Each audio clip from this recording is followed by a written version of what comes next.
নমস্কার সম্মানিত দর্শকবিন্দু, এবছর বাংলা শস্য বীমার আওতায় বেশ কিছু জেলায় চাষিদের সংখ্যা লাফিয়ে বেড়েছে।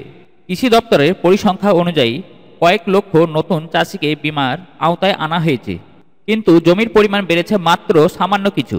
এর বিপরীত সম্পর্কে নিয়ে প্রশ্ন তুলেছে বিরোধী দলগুলি। চাষিদের সংখ্যা বাড়ানোর পরিসংখ্যা দেখালেও জমির সংখ্যা তেমন বাড়েনি। আনুপাতিকভাবে চাষি পিছু জমির পরিমাণ অত্যন্ত কম। এত ক্ষুদ্র জমি জেলায় জেলায় সাধারণ দেখা যায় না। অফিসের আধিকারিকরা জানায়, এবছর বেশি সংখ্যক চাষিকে বীমার অন্তর্ভুক্ত করা আমাদের লক্ষ্য ছিল। আমরা চাষিদের জমির প্রকৃতির তথ্য আপলোড করেছি।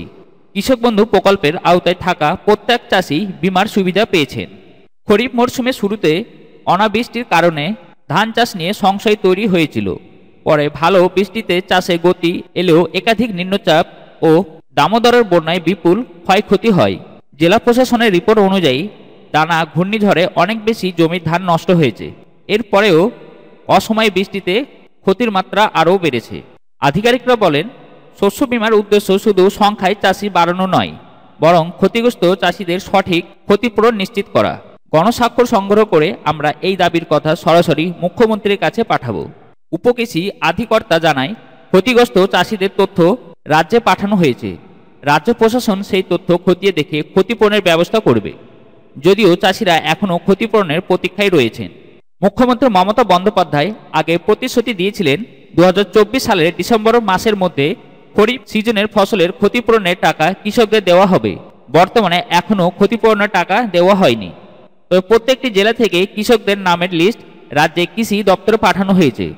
2025 সালে জানুয়ারি মাসের মধ্যে কৃষকরা তাদের ব্যাংক অ্যাকাউন্টে ফসলের ক্ষতিপূরণের টাকা পেয়ে যাবে।